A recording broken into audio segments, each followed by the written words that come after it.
আমার আরাধ্য দেবতা নীল মাধবের যে সন্ধান দিতে পারবে, আমি তাকে 5খানা গ্রাম এবং 1 লক্ষ স্বর্ণ মুদ্রা প্রদান করব। হরি বল। ও মা, এখানের মধ্যে যে ভক্তমণ্ডলী আমার মায়েরা এবং বাবারা এসেছে, এখানে যদি ঘোষণা করা হয় যে মন দিয়ে কীর্তন শ্রবণ করবে তাকে 5 বিঘে জমি দেওয়া হবে, কেউ কি শ্রবণ করবে না মা?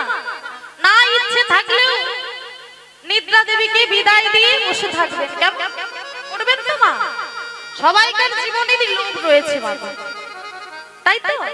কিন্তু লোভ করলেই তো মাগো সব জিনিস পাওয়া যাবে না, এতে থাকা চাই। আগের জন্মে যে কিছু দিয়ে রেখেছে সেই পাবে না। সবাই কিন্তু চলেছে মা, লটারির টিকিট কিন্তু সবাই কাটে, কাটে তো? কিন্তু লটারিতে জয়লাভ কজনের হয়? কেউ একজন জেতে, বহুদিন কাটার পর হয়তো একবার জিততে পারলো। সেটা পূর্ব জন্মে দিয়ে রেখেছিল বলে, ব্যাংকে জমা রেখেছিল বলে এই জন্মে কিন্তু সে সুদে আসলে পেয়ে গেল। নিতাই গৌর প্রেমানন্দে হরি হরি বল, হরি বল। তাই যে মাগো এত সুন্দর মহতি হরিবাসরের আমার দাদারা আয়োজন করেছেন, আপনাদের যেমন যার সামর্থ্য দাদাদেরকে সহযোগিতার হাত বাড়িয়ে দেবেন। ওনারা যেন এই বছর নয়, বছর বছর ধরে এমন একটা মহতি হরিবাসরের আয়োজন চালিয়ে যেতে পারেন। নিতাই গৌর প্রেমানন্দে হরি হরি হরি বল, হরি বল। তাই ব্রাহ্মণগণ আজ মহারাজ ইন্দ্রদ্যুম্নের কথা মাথায় নিয়ে সমস্ত ব্রাহ্মণগণ বেরিয়েছে। তারা কি বলতে বলতে যাচ্ছে? আজ শ্রী হরি বলি শুভ যাত্রা কইল, শ্রী হরি বলে শুভ যাত্রা কইল।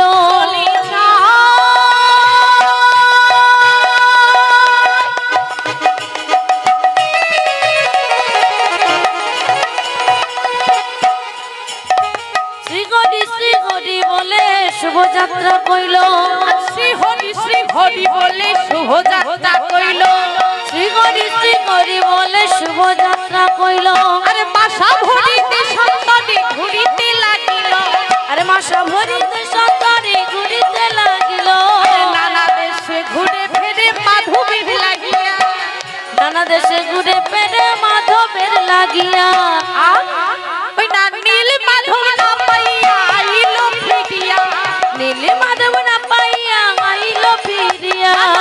সন্ধান মেলে না, সন্ধান মেলে না, সন্ধান মেলে না, নানা সন্ধান মেলে না।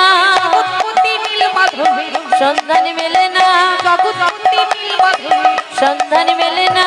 জগৎপতি নীল মাধবের যার লাগি প্রাণ করে, জগৎপতি নীল মাধবের যার লাগি প্রাণ বলো, জগৎপতি নীল মাধবের যার লাগি প্রাণ, জগৎপতি নীল মাধবের যার প্রাণ। সন্ধান মেলে না, সন্ধান মেলে না, সন্ধান মেলে না। ব্রাহ্মণগণ গলললিত আশিসে মহারাজ ইন্দ্রদ্যুম্নের কাছে বলছেন, মহারাজ আমরা চারিদিকে ভ্রমণ করে এসেছি, কোথাও আমরা নীল মাধবের সন্ধান পাইনি। এই কথাটা শোনা মাত্রই মহারাজ ইন্দ্রদ্যুম্ন মাটিতে মূর্ছিত হয়ে পড়ে গেলেন। এই কথা তোমরা আমায় বলেন না, আমি যে মেনে নিতে পারবো না।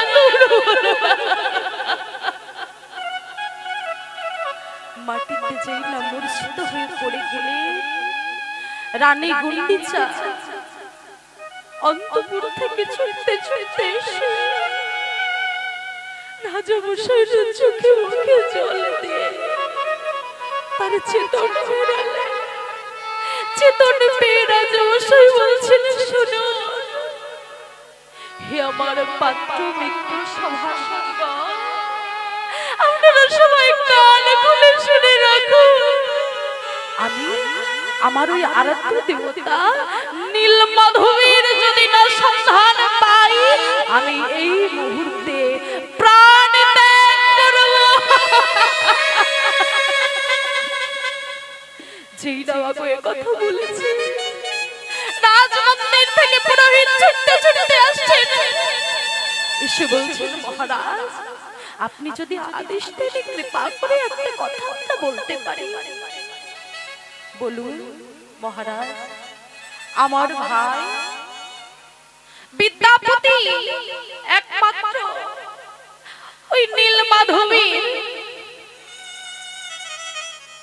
নীলমাধবের সন্ধান দিতে পারবে, এছাড়া আর কেউ পারবে না নীলমাধবের সন্ধান দিতে। কারণ সে বহু দেশ বিদেশে ঘুরে বেড়ায়। কথা বলেছেন, সঙ্গে সঙ্গে ওই বিদ্যাপতিকে আনা হলো বিদ্যাপতিকে। বিদ্যাপতি আসার পর মহারাজ বলছি, বলুন বলুন আপনার কি চাই? সঙ্গে সঙ্গে বললেন মহারাজ, মহারাজ আমার কিছু লাগবে না, আপনি আমাকে ধন সম্পত্তির লোভ দেখাচ্ছেন মহারাজ, কিন্তু আমি আপনার থেকে মহামূল্যবান ধন পাবো যদি নীলমাধব কৃপা করে আমাকে হাঁকি দেন। জানেন মহারাজ, আপনার আগেও আমি তাকে দর্শন করতে পারবো। এর থেকে আর সৌভাগ্যের কি হতে পারে? এর থেকে মহামূল্যবান জিনিস আর কি হতে পারে? আমার এর থেকে আর কিছু লাগবে না মহারাজ, কিছু লাগবে না। বিদ্যাপতি নয়ন জলে বুক ভাসতে ভাসতে ভগবানের নাম স্মরণ করতে করতে রাজ আদেশ শিরোধার্য করে বেরিয়ে পড়লেন নীলমাধবের সন্ধান। হে দয়াল ঠাকুর, তুমি আছো কত দূর, পাবো কি তোমার দর্শন? হে দয়াল ঠাকুর, তুমি আছো কত দূর, পাবো কি তোমার দর্শন? হে দয়াল ঠাকুর, তুমি আছো কত দূর, পাবো কি তোমার দর্শন? তোমারি বিহনে ঝরে জল নয়নে, তোমারি বিহনে ঝরে জল নয়নে, তোমারি বিহনে ঝরে জল নয়নে, বোঝো না ভক্তির বিদন। হে দয়াল ঠাকুর, তুমি আছো কত দূর, পাবো কি তোমার দর্শন? হে দয়াল ঠাকুর, তুমি আছো কত দূর, পাবো কি তোমার দর্শন?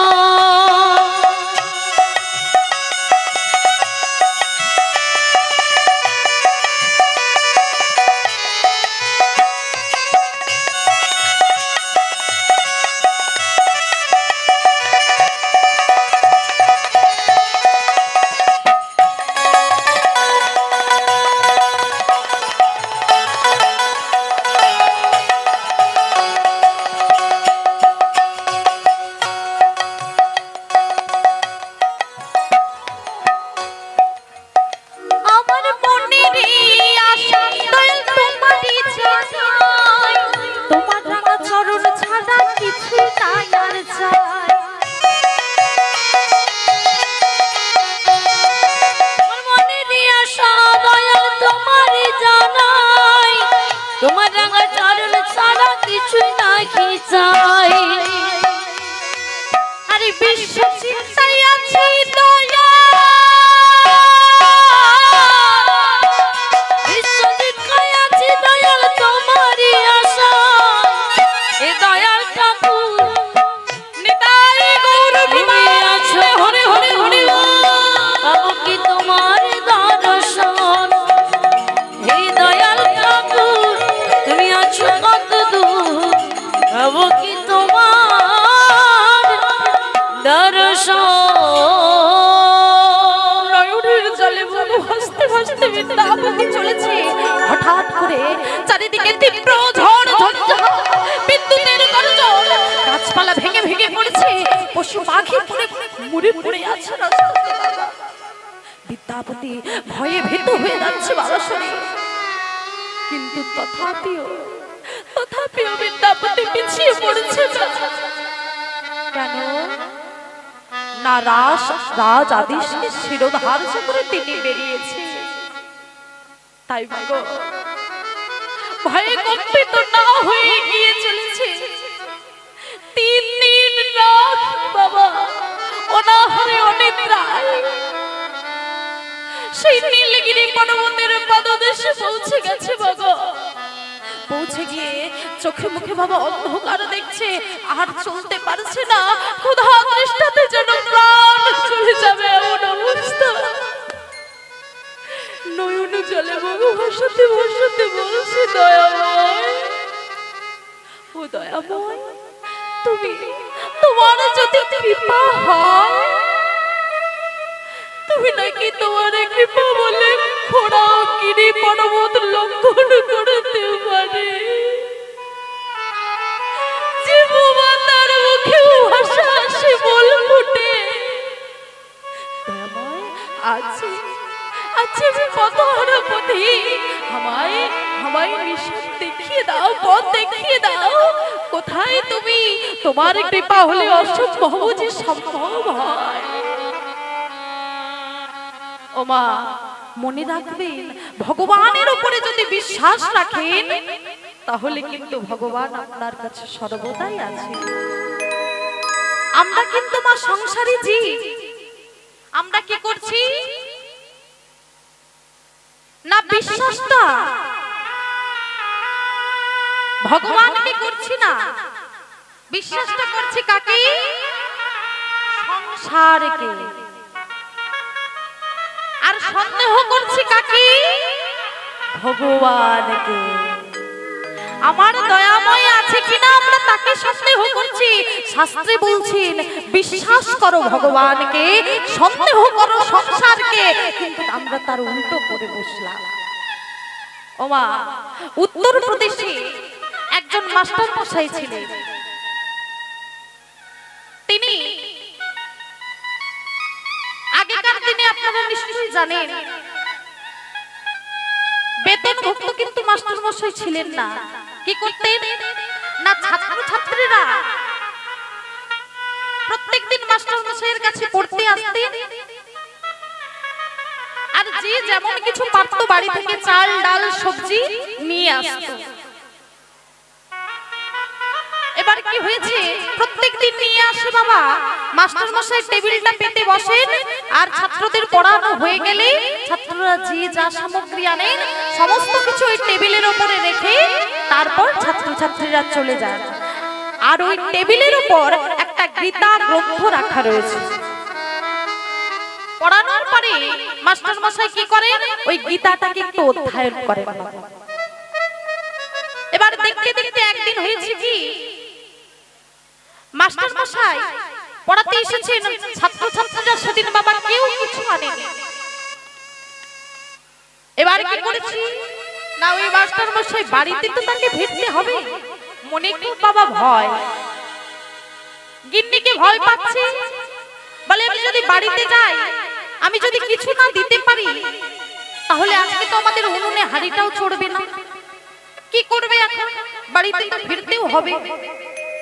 এবার মাগো বাড়িতে ফিরেছে, যেই না উঠোনটায় পা দেবে, গিন্নি বলছে কি গো,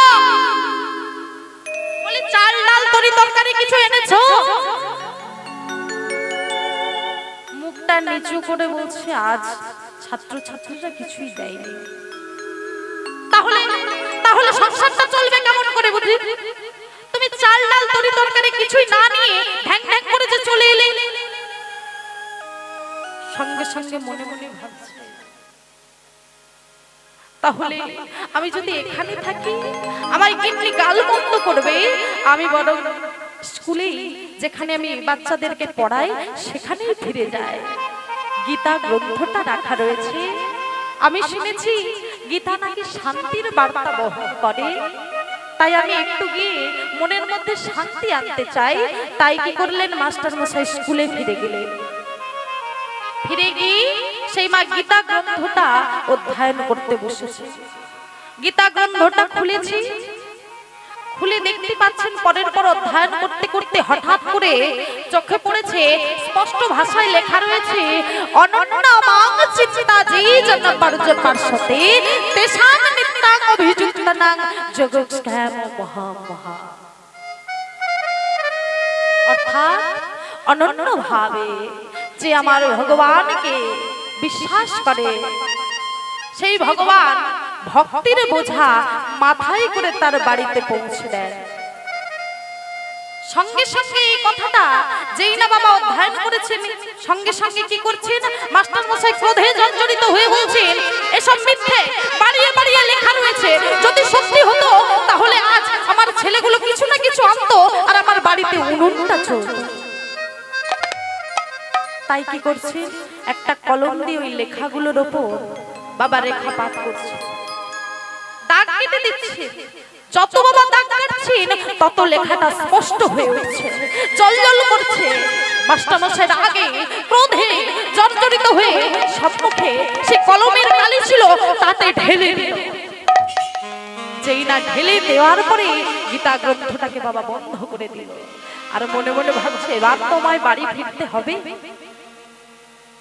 আর এদিকে অন্তর্যামী ভগবান শ্রীহরি ভক্তের মান রাখিবার লাগি একটা ছোট্ট বালকের বেশ ধারণ করে মাথায় একটা মস্ত বড় ঝুড়ি নিয়ে সেই মাস্টার বাড়ির সম্মুখে এসে দরজায় ধাক্কা দিয়ে বলছে, মা, ও মা। কে এসেছিস বাবা, কে এসেছিস? ও মা, মা আমি আর পারছি না মা, এই ঝুড়ি নিয়ে আর কতক্ষণ দাঁড়িয়ে থাকবো মা, তাড়াতাড়ি দরজাটা খোলো না মা, আমি যে আর পারছি না মা, প্রচন্ড ভারী মা, তাড়াতাড়ি দরজাটা খোলো। দরজাটা বাবা খুলে দিয়েছে। দেখছে একটা ফুটফুটে সুন্দর দেখতে একজন বালক মাথায় একটা মস্ত বড় ঝুড়ি নিয়ে দাঁড়িয়ে রয়েছে। ও মা, তাকিয়ে দেখছো কি? তাড়াতাড়ি তাড়াতাড়ি করে এই ঝুড়িটা নামিয়ে নাও মা, আমি যে আর পারছি না। বাবা বলি, তোর মাথায় এত মস্ত বড় একটা ঝুড়ি চাপিয়ে দিয়েছে কি? ও মা, মা গো, আমি ঝুড়িটা আনবো, আনতে একটু আমার দেরি হয়েছে বলে দেখো না মাস্টার মশাই কেমন করে আমার অঙ্গে আঘাত করেছে। ও মা, তাতেও মাস্টার মশাইয়ের শান্তি হয়নি মা। দেখো আমার বদনে কেমন করে কালি ঢেলে দিয়েছে।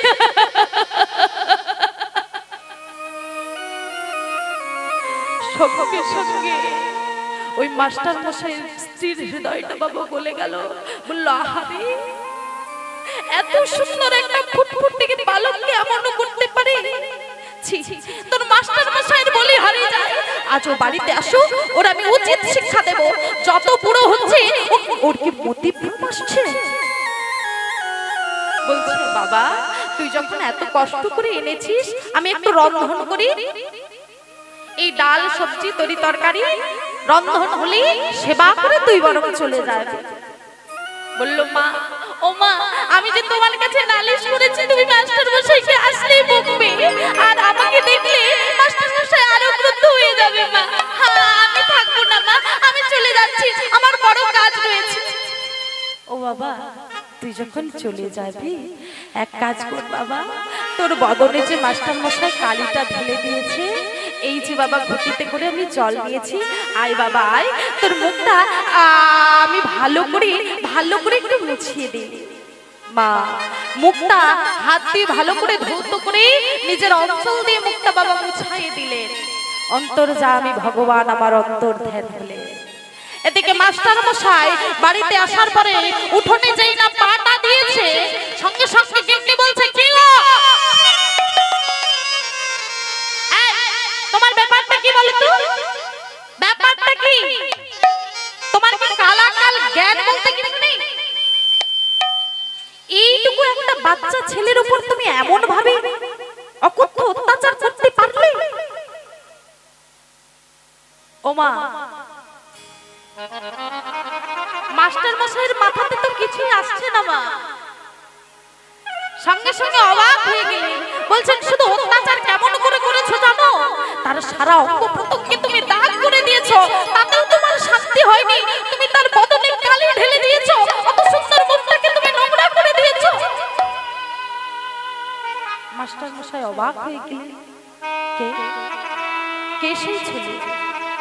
তার নাম কি? সে আছে তোমার কাছে? না, সে চলে গেছে। তবে যাওয়ার আগে আমি তার মুখটা যে ধৌত করেছিলাম, আমার দেখো দেখো এই হাতে কালি কালি লেপন করা রয়েছে। আমার হাতটা যেই না দেখিয়েছে, হাতের মধ্যে বড় বড় অক্ষরে লেখা আছে, আমি ভক্তির বোঝা বহন করি। আমি ভক্তের বোঝা বহন করি, ভক্তির বোঝা বহন করি। আমি ভক্তের বোঝা বহন করি। ভক্ত বাঞ্ছা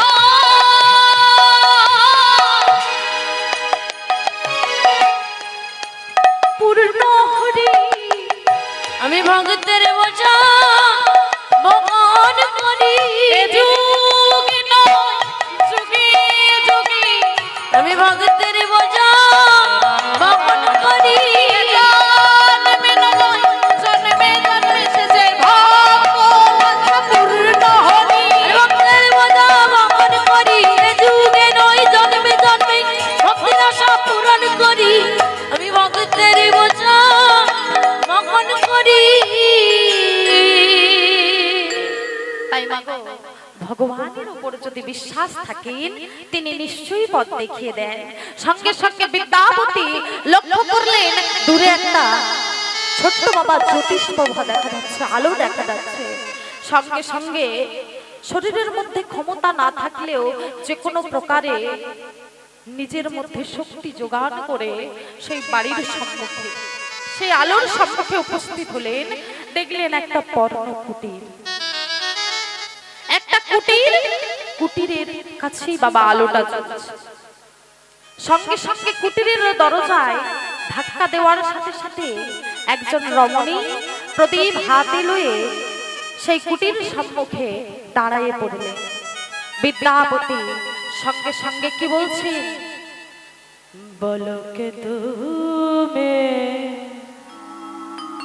ও গো লালনা, বলো কে তুমি ও গো লালনা, বলো কে তুমি ও গো লালনা। প্রদীপ হাতে সুনয়না, বলো কে তুমি ওগো লালনা, প্রদীপ হাতে সুনয়না, বলো কে তুমি ওগো লালনা।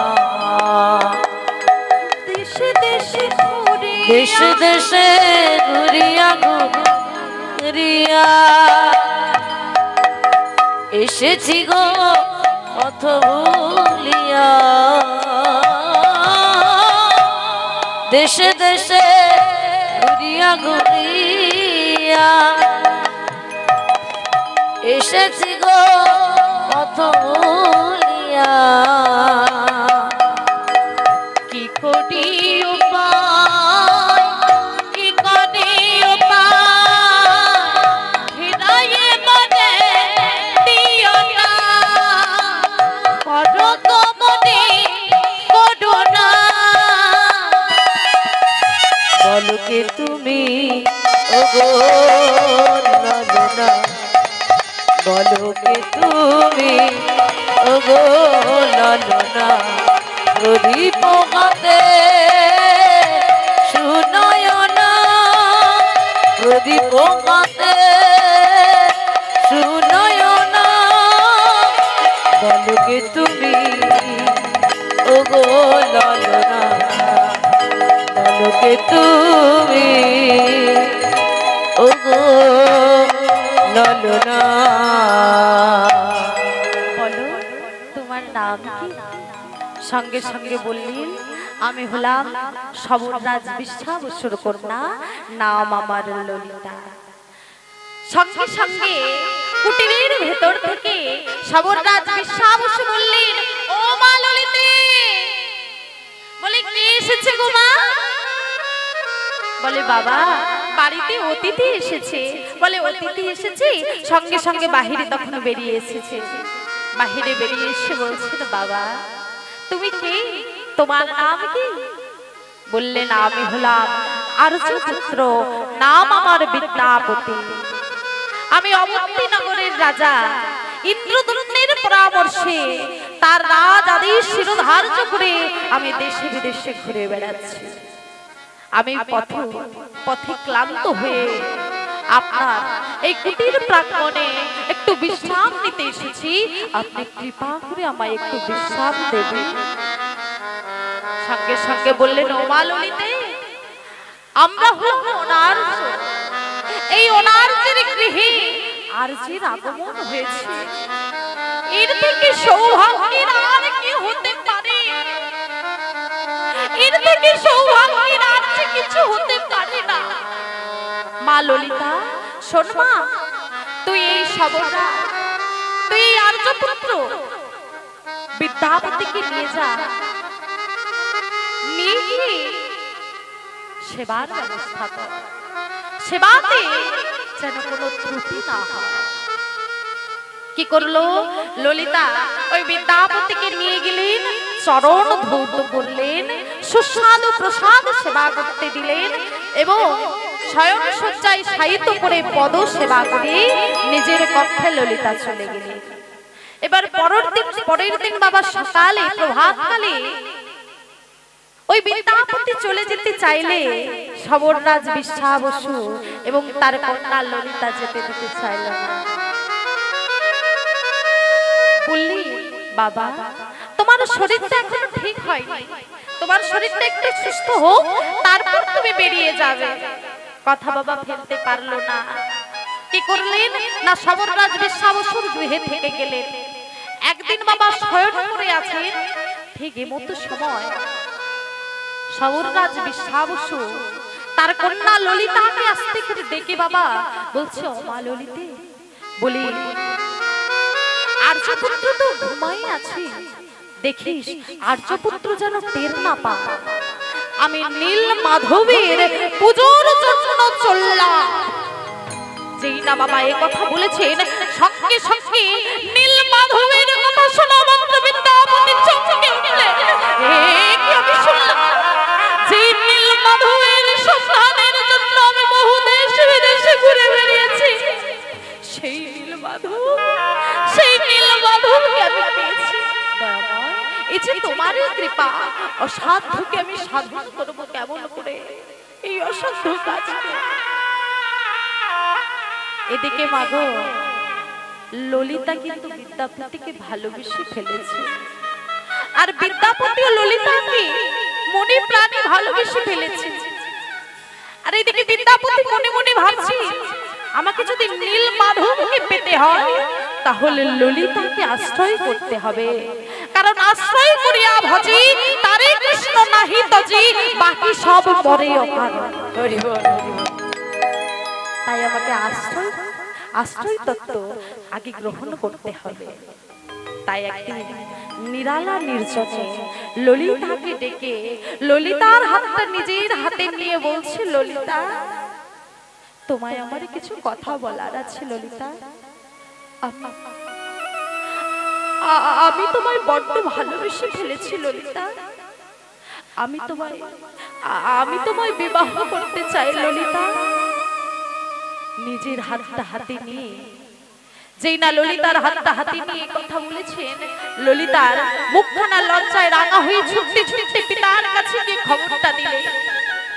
বিশ্বাবসুর কাছে গিয়ে যেই না খবরটা দিয়েছে, বিশ্বাবসু বললেন আমি এই প্রস্তাবে রাজি আছি। সঙ্গে সঙ্গে শুভ দিন শুভ লগ্নে দুজনার বাবা বিবাহ কার্য সুসম্পন্ন হয়ে গেল। দেখতে দেখতে বাবা কিছুটা সময় অতিবাহিত হয়ে গেল, 2-4টা দিন কেটে গেল।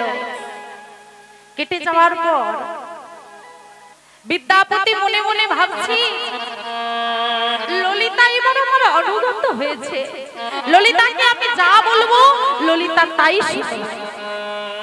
কি করছি, ললিতাকে কাছে ডেকে বলছে, ললিতা বলো তো ললিতা, আমি তোমার কি হই? ওমা, সঙ্গে সঙ্গে ললিতা বলছে, আপনি আমার স্বামী হন।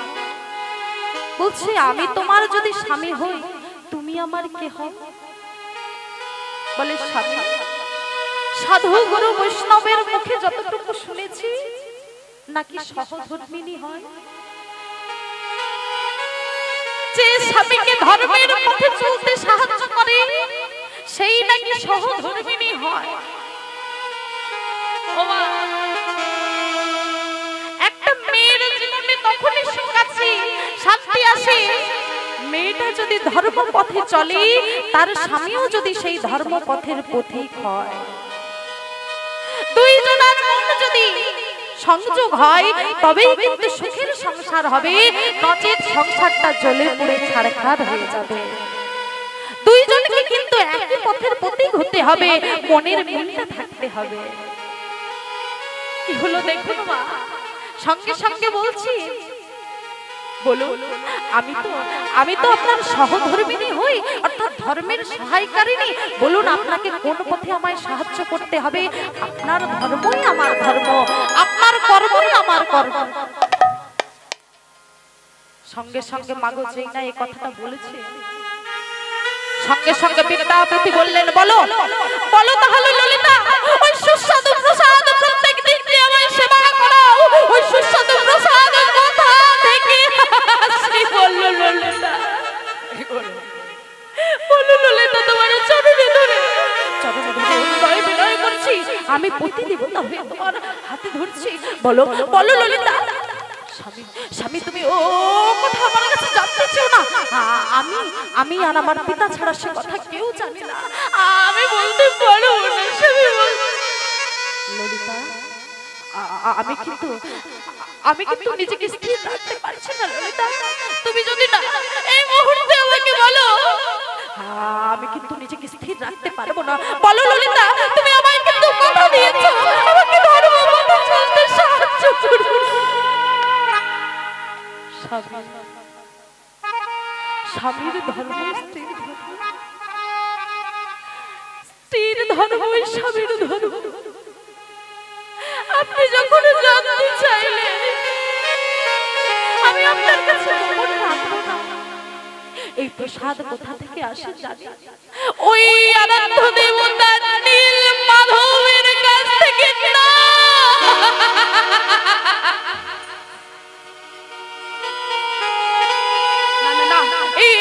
আমি সইতে পারছি না ললিতা, ললিতা বলো সেই নীল মাধব কোথায়? আমায় তাকে দর্শন করতেই হবে। বলো বলো ললিতা, বলো সেই নীল মাধব কোথায়? বলো।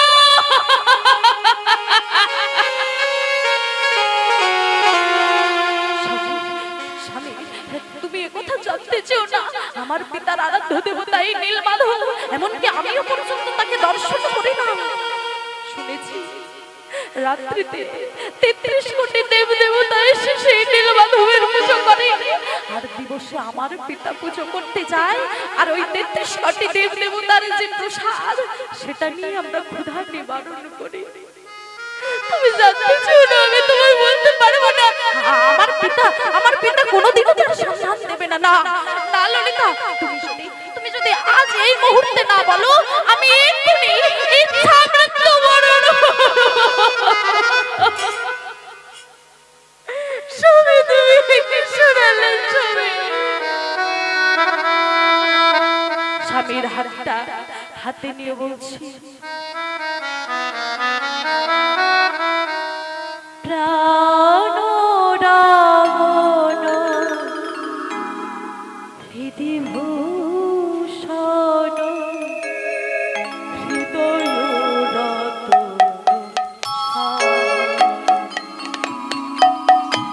প্রাণ রামন হৃদিভূষণ হৃদয় রতন স্বামী আমার প্রাণ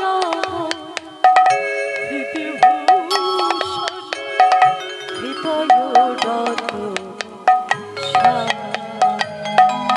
আমার প্রাণ মন হৃদিভূষণ হৃদয় রতন স্বামী আমার অন্তর বাহিরে নিরকিত মারি মন মাঝে অন্তর প্রাণ রমন হৃদিভূষণ হৃদয় রতন স্বামী অখিল নয়ন মণি মন চিন্তামণি অখিল নয়ন মণি তুমি মন চিন্তামণি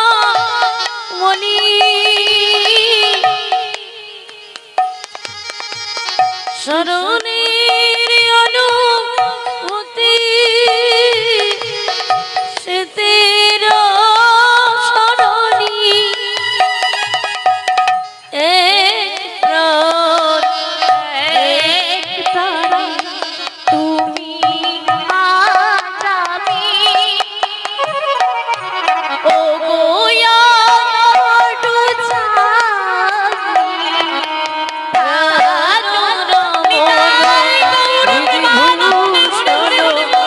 হৃদয় রতন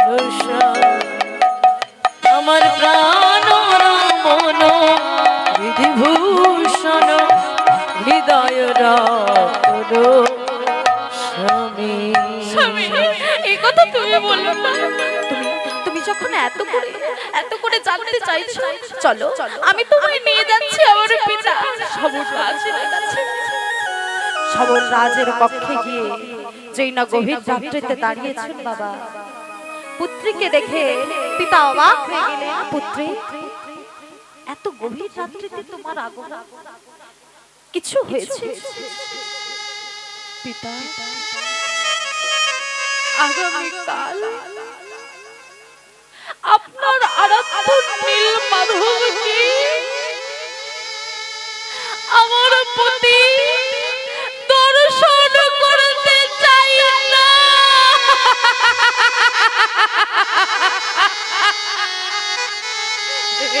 তুই কি শোনালি মা? তুই কি শোনালি আম্মা? কিছুতেই হবে না। আমি কোনোদিন আমার আরাধ্য দেবতা নীল মাধবকে কাউকে দর্শন করতে দিতে পারি না। শোনো পিতা, যদি তুমি না তোমার আরাধ্য দেবতা নীল মাধবকে আমার স্বামীকে দর্শন করতে দাও, আমার স্বামী বলেছে মৃত্যু বরণ করবে। আর আমি যদি তার স্ত্রী হই, সহধর্মিণী হই, আমি কেমন করে এই প্রাণ রাখবো? তার সাথে সাথে আমি আমার প্রাণটা বিসর্জন দেব না। হে নীল মাধব, তুমি আমায় কোন বিপাকে ফেললে নীল মাধব? একদিকে কন্যা, অপরদিকে বাবা জামাই, কার প্রাণ রক্ষা করবে? মনে মনে ভাবলেন একটা তো আমাকে কিছু উপায় বের করতে হবে। সঙ্গে সঙ্গে বললেন, শোনো আর্যপুত্র, তোমার মনের ইচ্ছা, মনের বাসনা পূর্ণ করব, তবে তোমাকে আমি নীল মাধবকে তখনই দর্শন করতে নিয়ে যাব, তোমার চক্ষু বস্ত্র দ্বারা আমি বেঁধে দেব। ওই বাধা অবস্থাতেই তোমাকে নীল মাধব দর্শন করতে নিয়ে যাব। বলো তুমি তাতে রাজি আছো কি?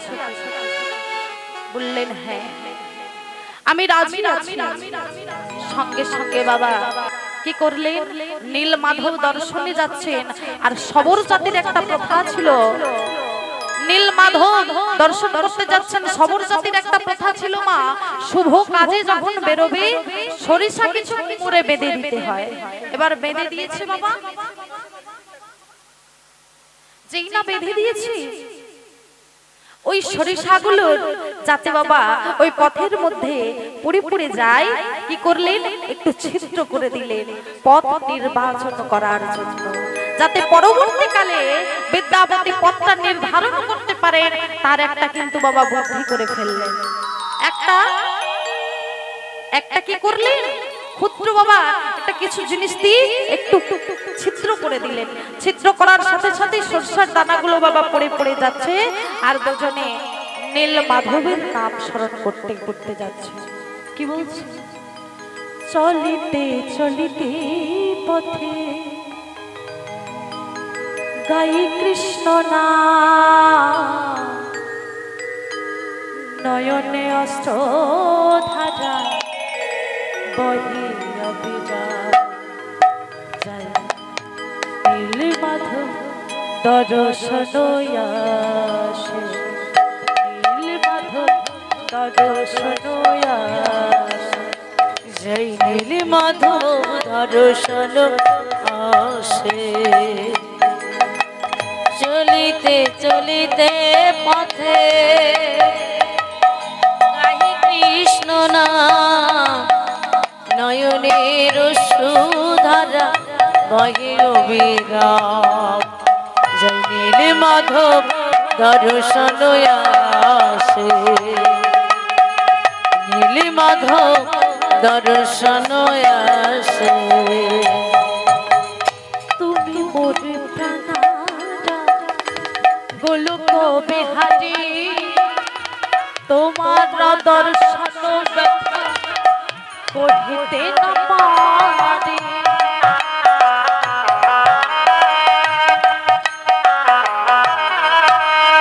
তুমি মোর প্রাণারাম গোলক বিহারী, তোমায় দর্শন ব্যথা কহিতে না পারি। ত্রিলোকের স্বামী ওহে অন্তর্যামী, রাখো এই দিন দাসে। তুমি তিলকের স্বামী, ওহে অন্তর্যামী, রাখো এই দিন দাসে, জয় নীল মাধব দর্শন আসে, জয় নীল মাধব দর্শন আসে, নীল মাধব নীল মাধব নীল মাধব দর্শন আসে। বিদ্যাপতির চরণ যুগল রক্তাক্ত হয়ে গেছে বাবা। নীল মাধবের কাছে সর্বশেষ এসে পৌঁছলো। পৌঁছানো মাত্রই সবররাজ বিশ্বাবসু চোখের বাঁধনটা বাবা খুলে দিয়েছেন। নীল মাধবকে নয়ন ভরে দর্শন করছে। দর্শন করতে করতে যেই না বাবা দর্শন করছেন, এদিকে সবররাজ বিশ্বাবসু বলছে, বিদ্যাপতি তুমি প্রাণ ভরে দর্শন করো, আমি নীল মাধবের জন্য কিছু ফল ফুল সংগ্রহ করে আনি, কারণ ওনার পুজো করো। ফল ফুল সংগ্রহ করতে গেলেন, এদিকে নীল মাধব মূর্তির ভেতর থেকে বলে উঠলেন, শোনো বিদ্যাপতি, আমি তোমার জন্য এতদিন অপেক্ষাতে রয়েছি, তুমি কবে আসবে, কবে এসে আমার কাছে দেখা করবে, সাক্ষাৎ করবে। শীঘ্র তুমি যাও, রাজা ইন্দ্রদুম্নকে খবরটা দেবে যাও যে আমি আর এখানে নীল মাধব রূপে পূজিত হতে চাই না। এবার মহারাজ ইন্দ্রদুম্নের দ্বারা আমি জগৎ মাঝে জগন্নাথ রূপে প্রতিষ্ঠা পাব। জগন্নাথ স্বামী গৌর প্রেমানন্দ পথগামী ভবতু মে। চেইনা বাবা বলেছি। এদিকে দেখতে পেলেন সবররাজ বিশ্বাবসু ফল ফুল সংগ্রহ করে নিয়ে এসে ওই নীল মাধবকে অর্পণ করছে। নৌঘ পূজাম প্রভু নারায়ণ, তোমার চরণ ধরে এই নিবেদন নাও গো পূজা মোর প্রভু নারায়ণ, তোমার চরণ ধরি এই নিবেদন। নাও গো পূজা মোর প্রভু নারায়ণ, তোমার চরণ ধরে এই নিবেদন। নাও গো পূজা মোর প্রভু নারায়ণ, তোমার চরণ ধরি এই নিবেদন।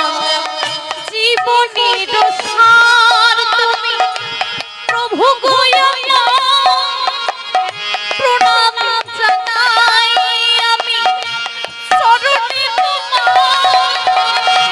জীবনের সার তুমি প্রভু গো আমার, প্রণাম জানাই আমি চরণে তোমার। তুমি বিনা বৃথাই তুমি বিনা বৃথাই জীবন, তোমার চরণে এই নাও গো পূজা মোর প্রভু গো, প্রণাম জানাই আমি চরণে তোমার।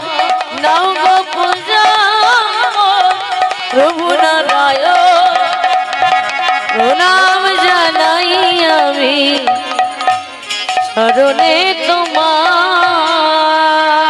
সঙ্গে সঙ্গে বাবা নয়নের জলে বুক ভাসে। সাবরাজ বিশ্বাস যে না ফুল ফল সমস্ত কিছু অর্পণ করলেন, নীলমাধব স্বয়ং এসে নিজ মূর্তি ধারণ করে সমস্ত কিছু সেবা করলেন। বিদ্যাপতি দাঁড়িয়ে দাঁড়িয়ে দেখছি।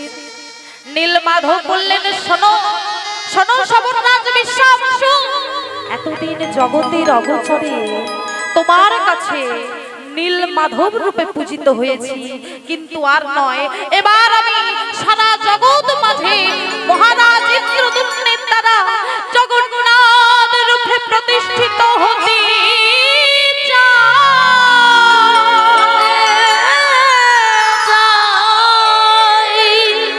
প্রতিষ্ঠিত হতে চাই, হতে চাই, প্রতিষ্ঠিত হতে হতে চাই।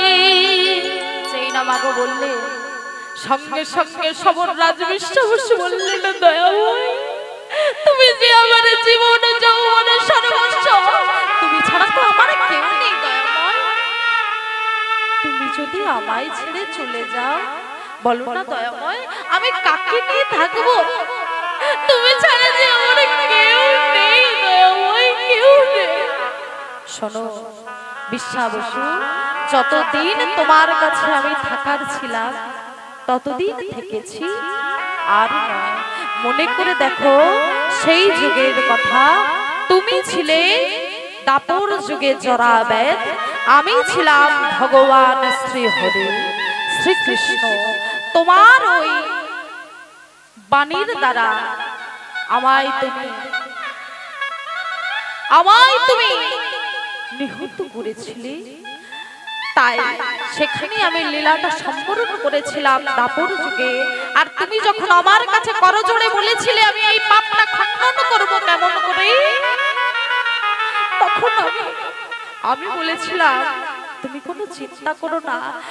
তুমি ত্রেতা যুগের কথা মনে করে দেখো, তুমি ত্রেতা যুগে ছিলে বালির পুত্র অঙ্গদ, তোমার পিতাকে আমি বিনা কারণে হত্যা করেছিলাম বলে, বধ করেছিলাম বলে তুমি আমার কাছ থেকে ওই বর চেয়ে নিয়েছিলে।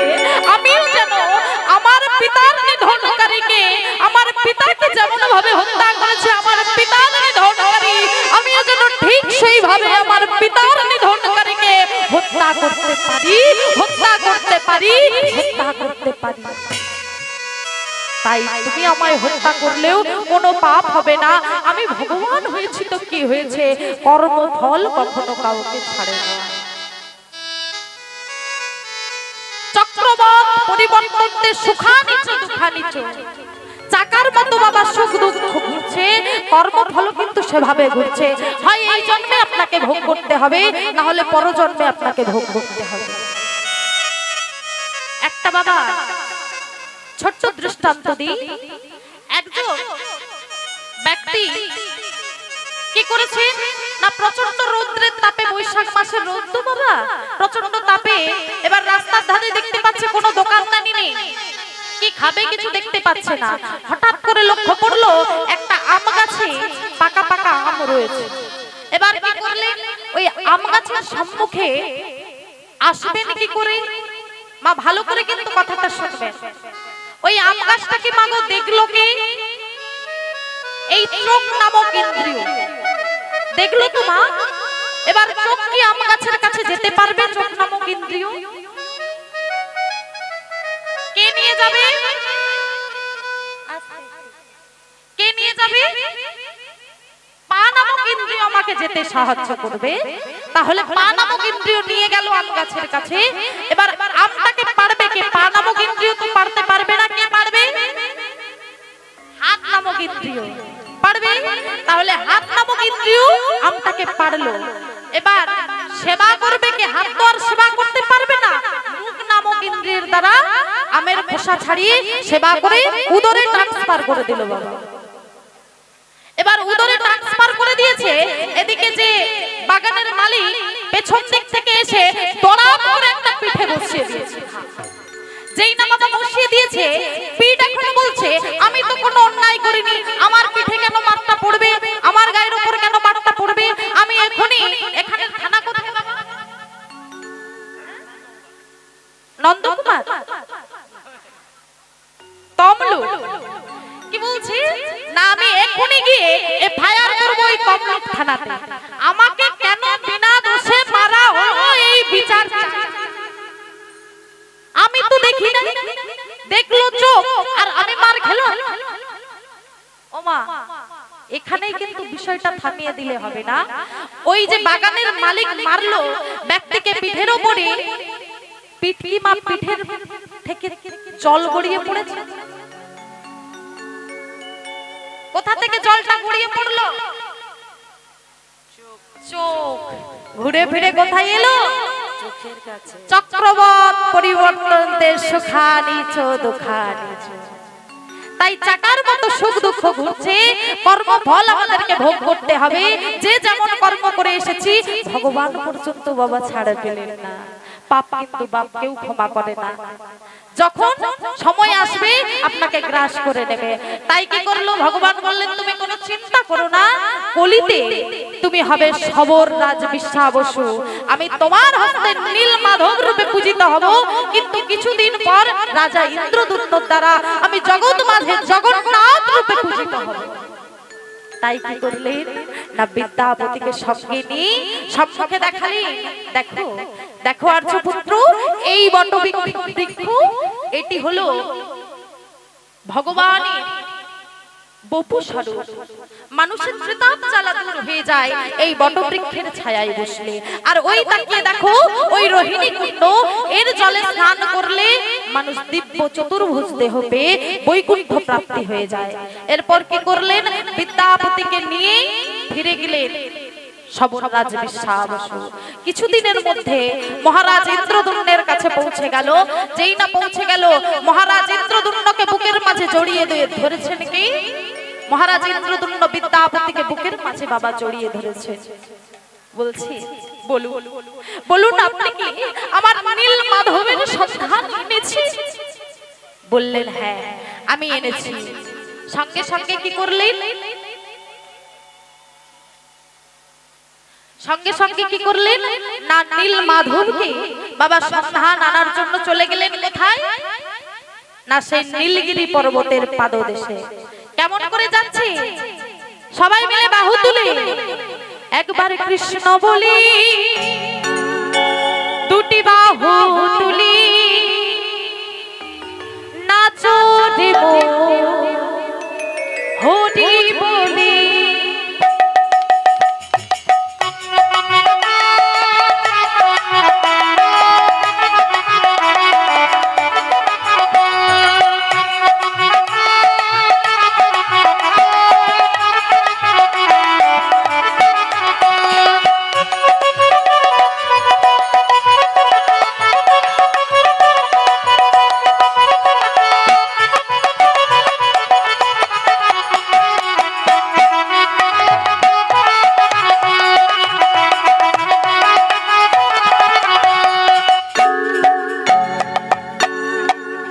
একবার কৃষ্ণ বলে বাঁকু তুলে নাচো রে মন পথে পথে।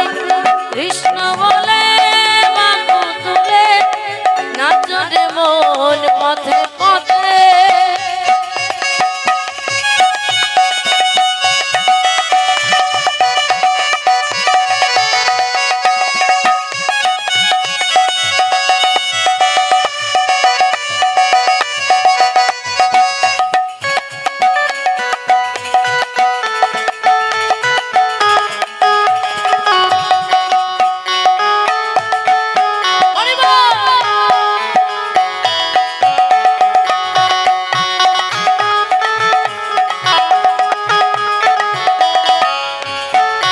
মনের জ্বালা দূরে যাবে, কৃষ্ণ প্রেম উদয় হবে।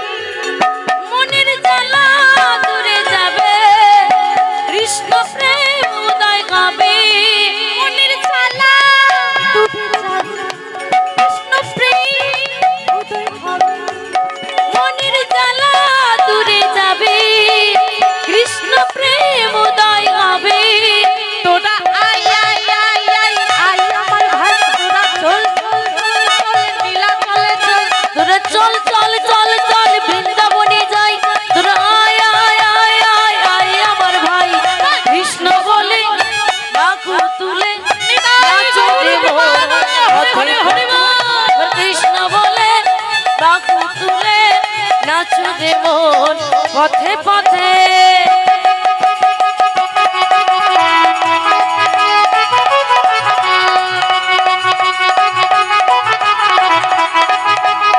নিতাই গৌর প্রেমানন্দ হরে হরে হরে কৃষ্ণ বলে বাঁকু তুলে নাচো রে মন পথে পথে। কৃষ্ণ বলে বাঁকু তুলে নাচো রে মন পথে পথে। এবার মাগো কি করলেন? সেই নীলগিরি পর্বতের গহন অরণ্যে এসে দেখলেন নীল মাধবকে পাওয়া যাচ্ছে না। সঙ্গে সঙ্গে দৈববান হয়ে গেল, বলরাম কৃষ্ণ যাবে হইলা দর্শন, হইল দর্শন শক্তি নিরূপণে ভদ্রা হইল সংঘটন, হইল সংঘটন। দেহ ধনঞ্জয় সৎকার করিল, সৎকার করিল নাভিস্থলে সর্বঙ্গ জড়িত হইল। জড়িত হইল।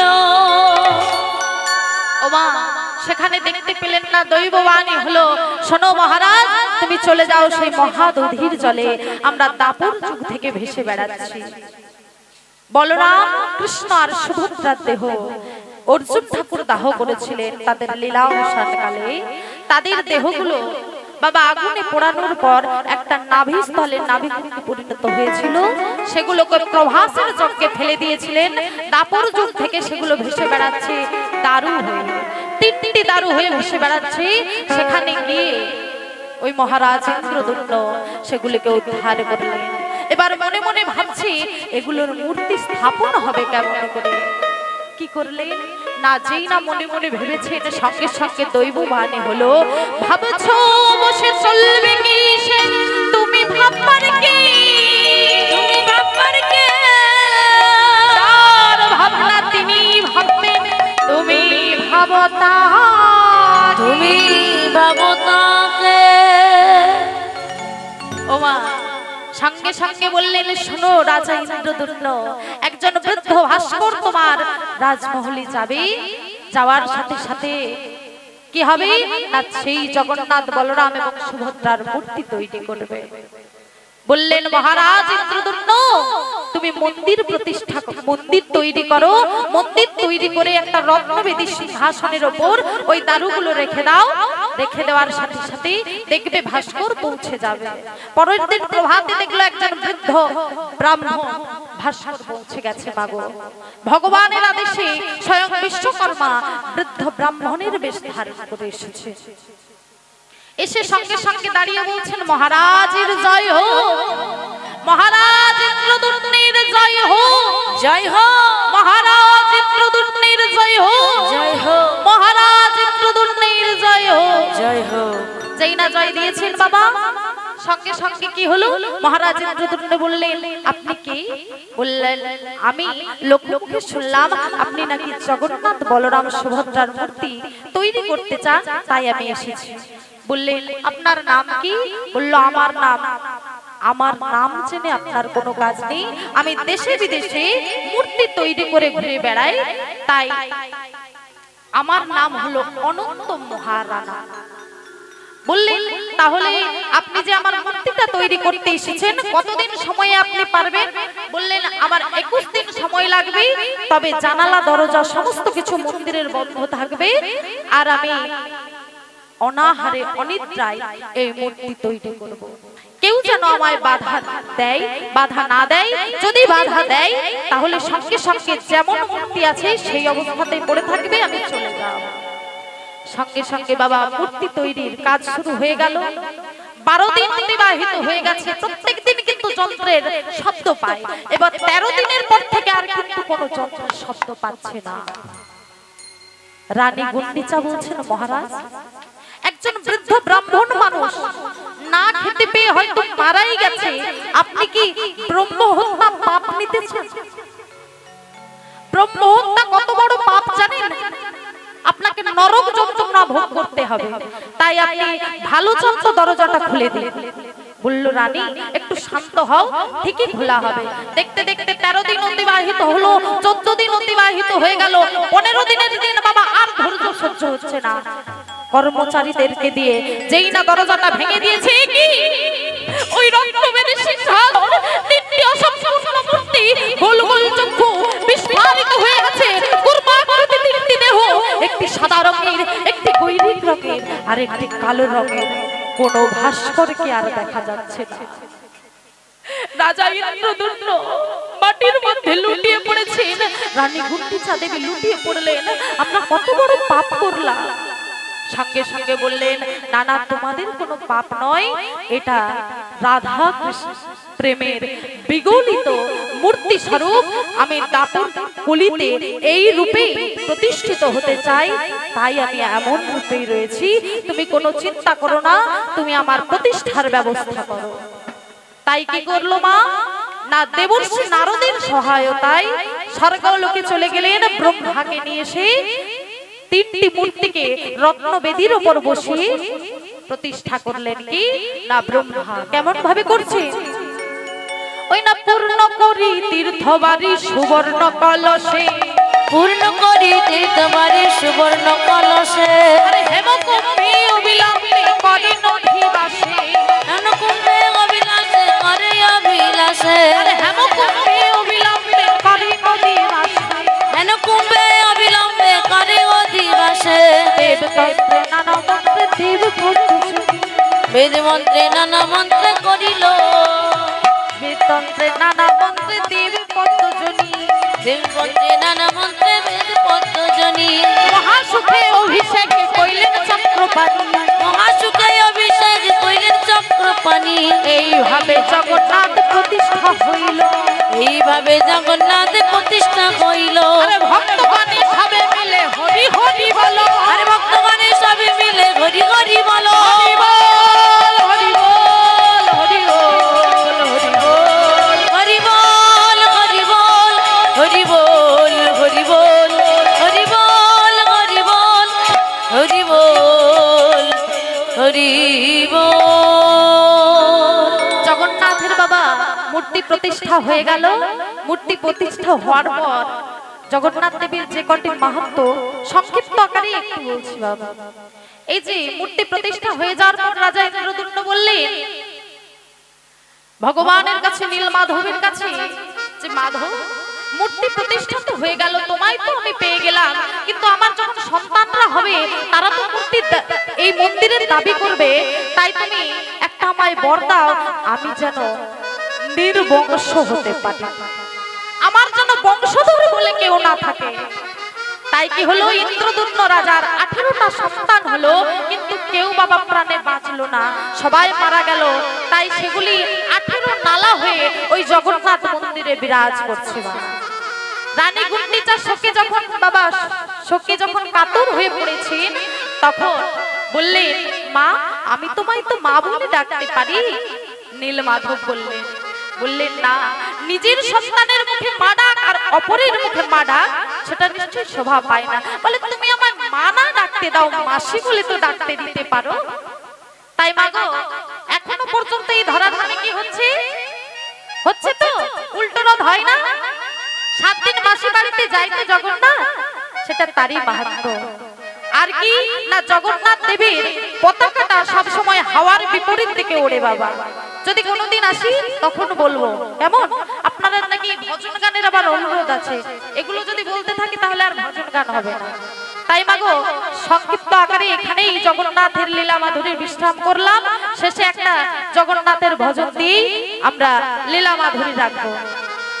পিতবা সাহারি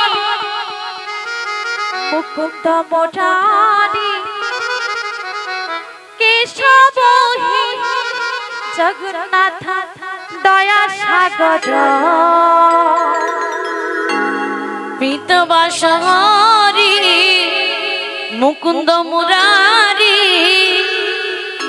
কেশব হে জগন্নাথ দয়া সাগর।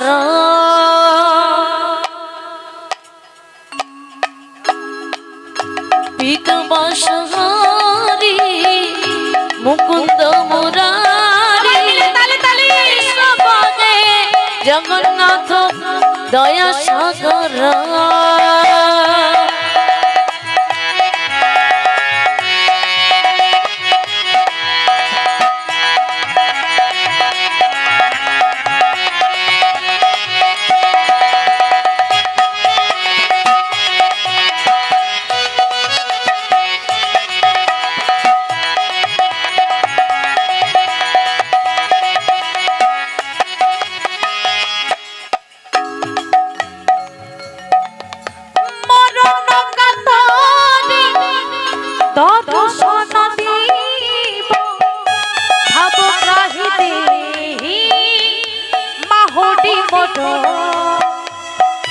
মরণ কালে রে দর্শন দেব মগড়ি বলি মগড়ি মর। আরে পিতবা সাহারি মুকুন্দ মুরারি মাধব হে জগন্নাথ দয়া সাগর।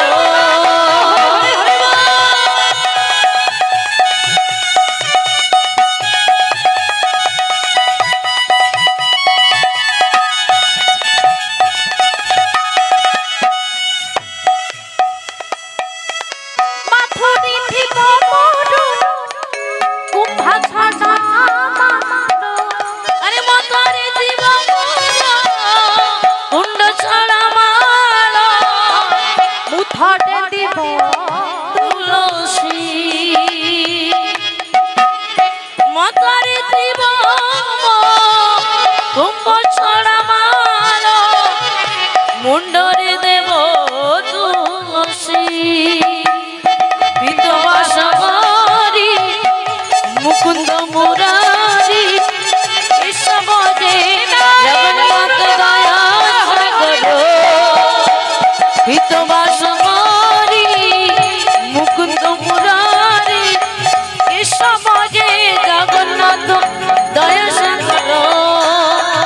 কেশব হে জগন্নাথ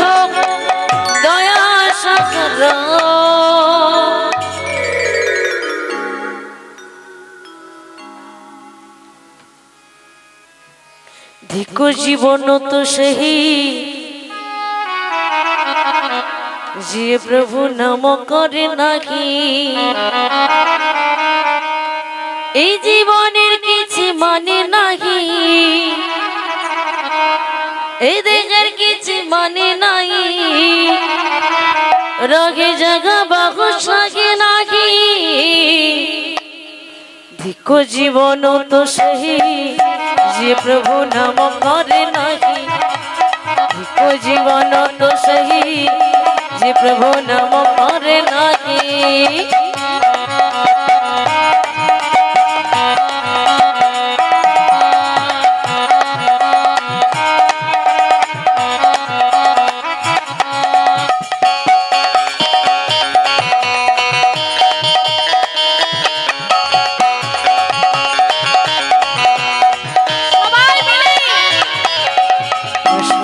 বাসনা রসনা বাসনা জীবন যুব তোতে সবু ভুলি দিবে সাত পুরুষ রচন বাড়ি মাটি গন্ডি নই দিবে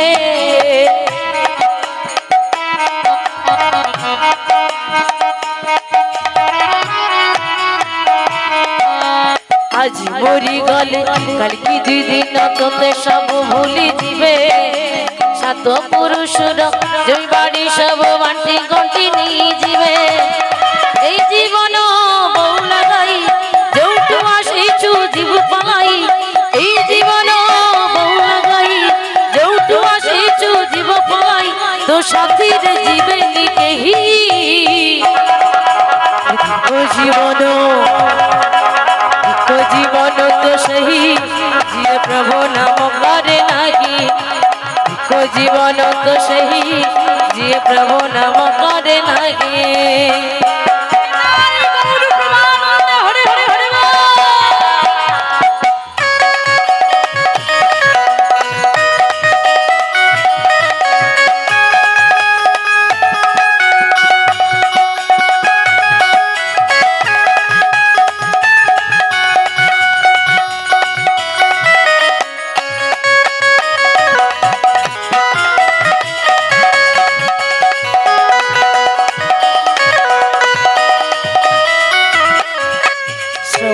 রমন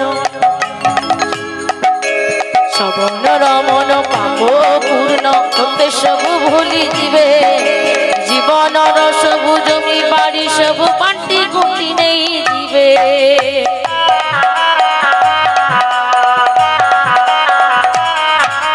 পাপ কলি দণ্ড এটি ভুগিব পুণ্য কলে প্রভু পাকে রহিব পাপ কলে দণ্ড এটি ভুগিব পুণ্য কলে প্রভু সাথে রহিব তো সাথীর জীবে নিকেহি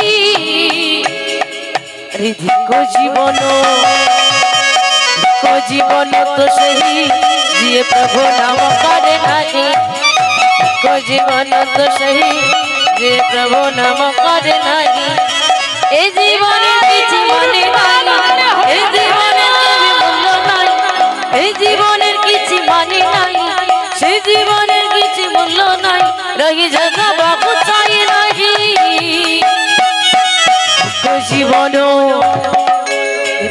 জীবন তো সেই যে প্রভু নাম করে নাহি জীবন তো সেই যে প্রভু নাম করে নাহি জীবন তো সেই যে প্রভু নাম করে নাহি জীবন তো সেই যে প্রভু নাম করে নাহি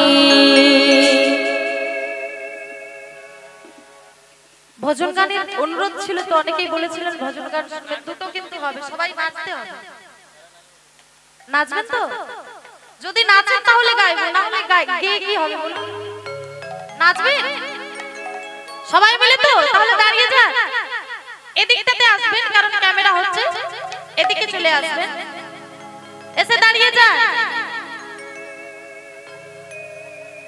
নাচি তা ধই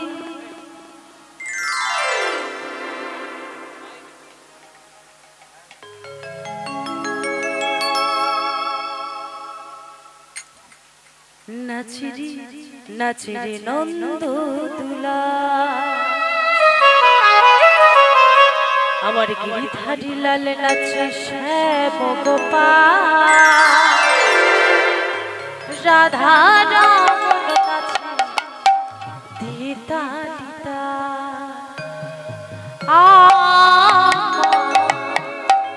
নাচে রে নাচে রে নন্দদোলা। আমার গিরিধারী লাল নাচে শ্যাম গোপাল, গিরিধারী লাল নাচে শ্যাম গোপাল, রাধা রমন নাচে দিতা দিতা, নাচে রে নন্দদোলা। আমার নাচে রে নন্দদোলা, গিরিধারী লাল নাচে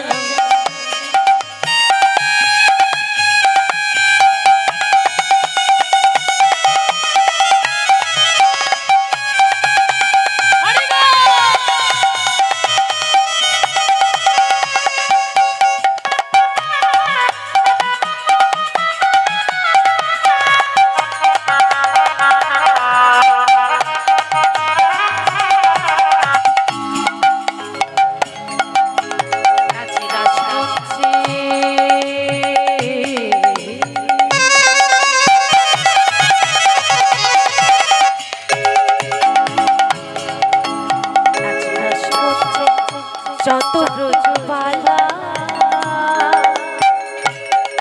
তাদের হাতে বাজে কঙ্ক বলে বনমালা।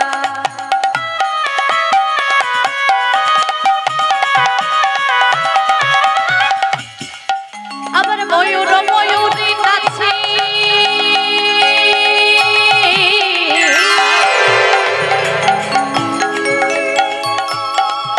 আবার ময়ূর ময়ূর নাচে, ও নাচে ও নাচে, ধরণী বাতা নাচে রে নাচে রে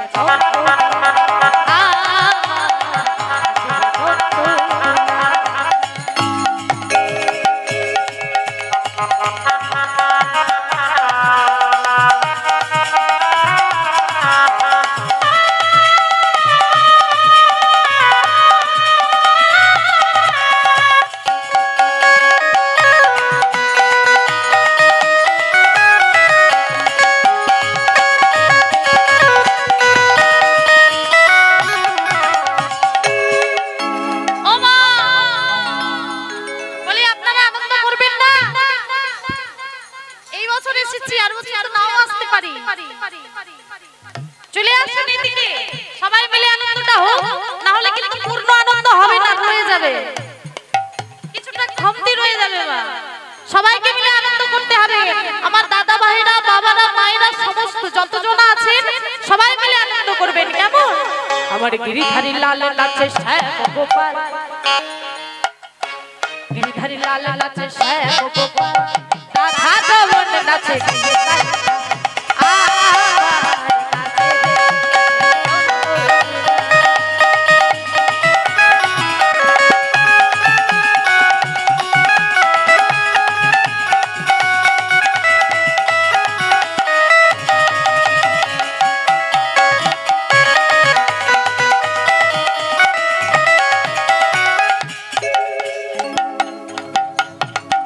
রাসমঞ্চে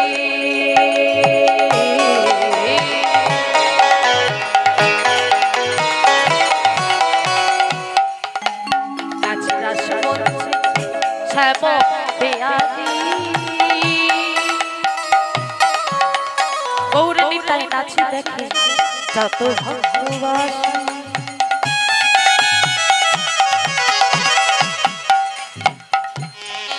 আবার তমালে ময়ূরে নাচে,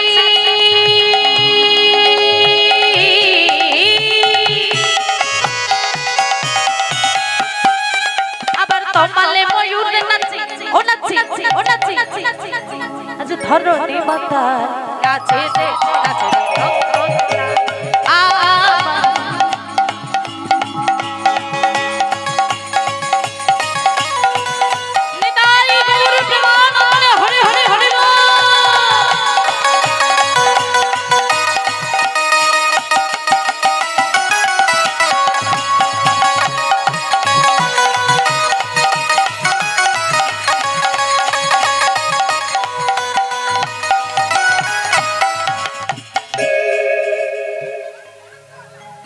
আমার কৃষ্ণ এলো বৃন্দাবনে, আমার কৃষ্ণ এলো বৃন্দাবনে, তোরা দেখে যা দেখে যা দেখে যা জনে জনে। আমার কৃষ্ণ এলো বৃন্দাবনে, আমার কৃষ্ণ এলো বৃন্দাবনে।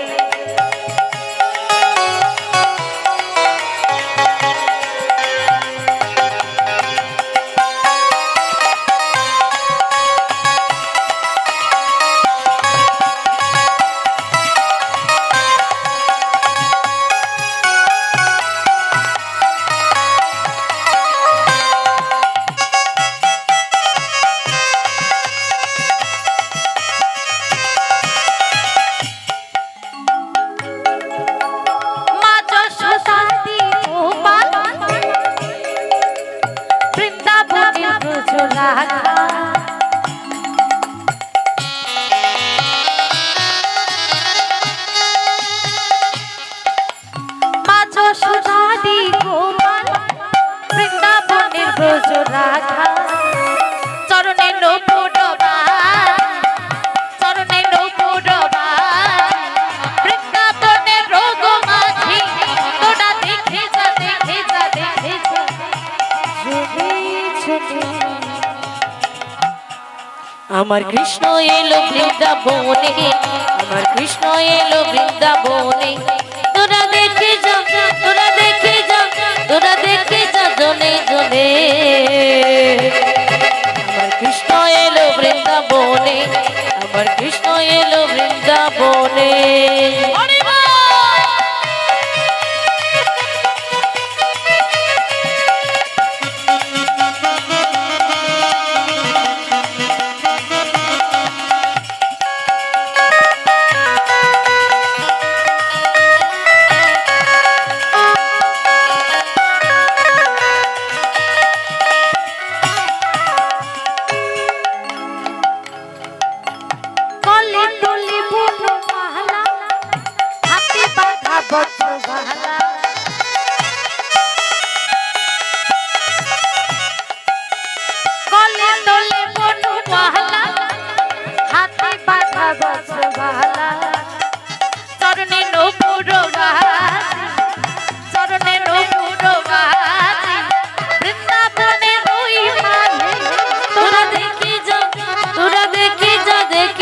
জনে জনে।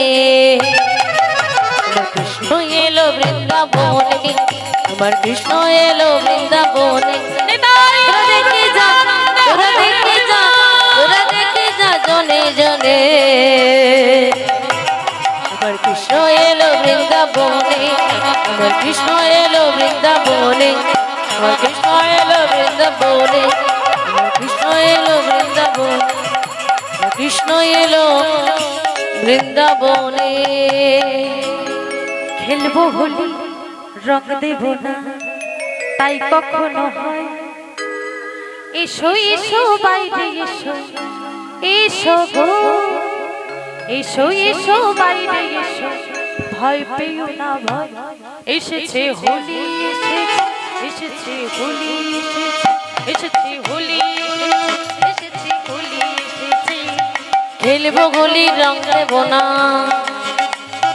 খেলবো হোলি রং দেব না তাই কখনো হয়, এসো এসো বাইরে এসো ভয় পেও না, এসেছে হোলি এসেছে এসেছে হোলি এসেছে এসেছে হোলি এসেছে এসেছে হোলি এসেছে।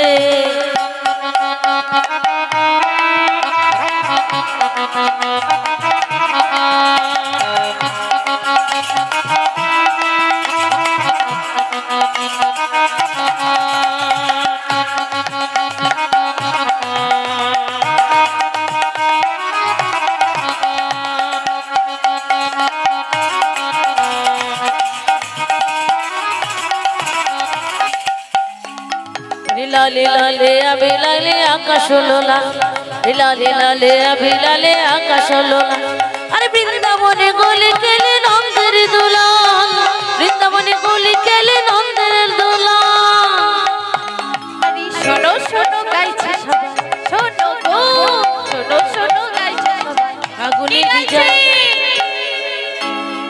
শোনো শোনো গাইছে সবাই, শোনো শোনো গাইছে সবাই, ফাগুনের নিচয় এসেছে হোলি, এসেছে হোলি, এসেছে হোলি, এসেছে। আরে খেলবো হোলি রং দেবো না, খেলবো হোলি রং দেবো না, তাই কখনো হয়। এসো এসো বাইরে এসো, ভয় পেও না, এসেছে হোলি, এসেছে হোলি।